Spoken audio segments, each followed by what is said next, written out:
Le Seigneur soit avec vous. Et avec votre esprit. Évangile de Jésus-Christ selon saint Jean.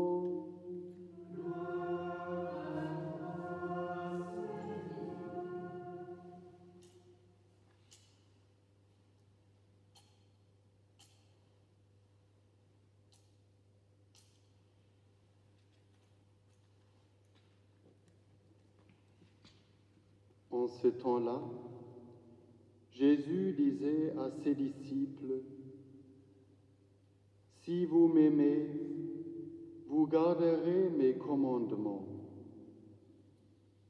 Moi, je prierai le Père, et il vous donnera un autre défenseur qui sera pour toujours avec vous, l'Esprit de vérité, lui que le monde ne peut recevoir, car il ne le voit pas et ne le connaît pas.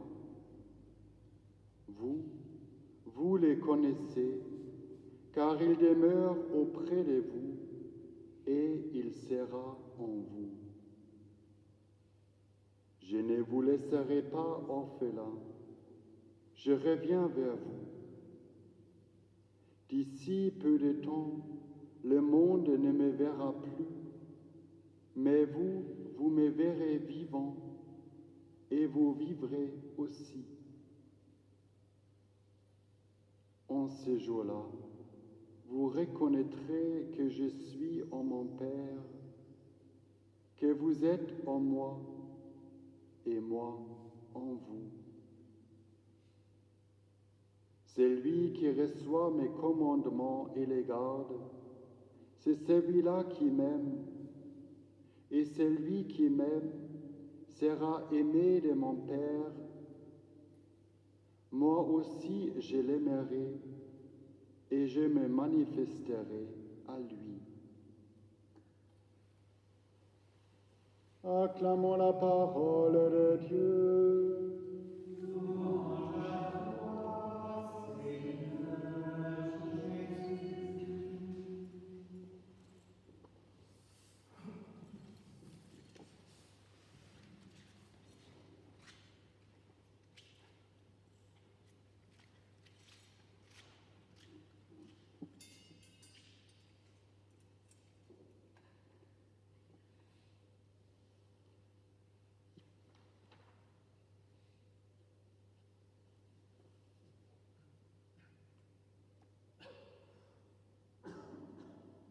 La première lecture nous rappelait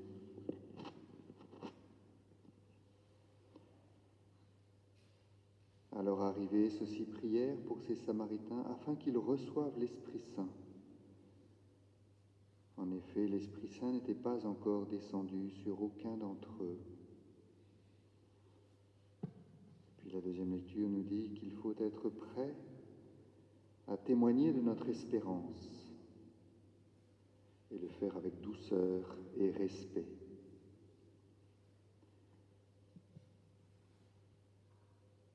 Vivre de l'Esprit Saint, recevoir l'Esprit Saint, témoigner de l'Esprit Saint et en témoigner avec douceur et respect. C'est bien ce qu'il nous est demandé en ce temps et ce qui va nous être demandé sitôt que ce temps du confinement sera terminé. C'est très étonnant de voir que ce temps du confinement nous a été donné comme une grâce pour vivre le carême et le temps pascal. Et qu'au temps pascal, qui s'achève par la Pentecôte, il faut ensuite descendre dans la rue pour témoigner. Peu importe la manière dont nous aurons à descendre dans la rue pour témoigner, et cette manière était différente pour la Vierge Marie et pour les apôtres. Il est évident que la Vierge Marie, remplie du Saint-Esprit, a témoigné du Saint-Esprit. Il est évident que les saintes femmes, remplies du Saint-Esprit, ont témoigné du Saint-Esprit. Il est évident aussi que c'était d'une manière différente, que chacune ou chacun à sa place a rendu témoignage selon l'appel de Dieu. Mais c'est ce à quoi Dieu nous pousse, c'est ce vers quoi Dieu nous entraîne. Juste après Pâques, le soir même de Pâques, l'Écriture nous révèle que Jésus rentre toute porte fermée. Jusqu'à présent, on n'avait pas fermé les portes de cette église. Et aujourd'hui, on a été obligé de les fermer pour vous accueillir en nos races. Et pour en même temps respecter ces ordres que nous avons reçus. Le Christ qui vient, qui est ressuscité et qui rentre toute porte fermée. Et qui dit « La paix soit avec vous ». Et à ce moment-là, les apôtres sont remplis de joie. Et Jésus mange avec eux. Toute porte fermée, Jésus vient. Jésus vient, toute porte fermée dans notre cœur.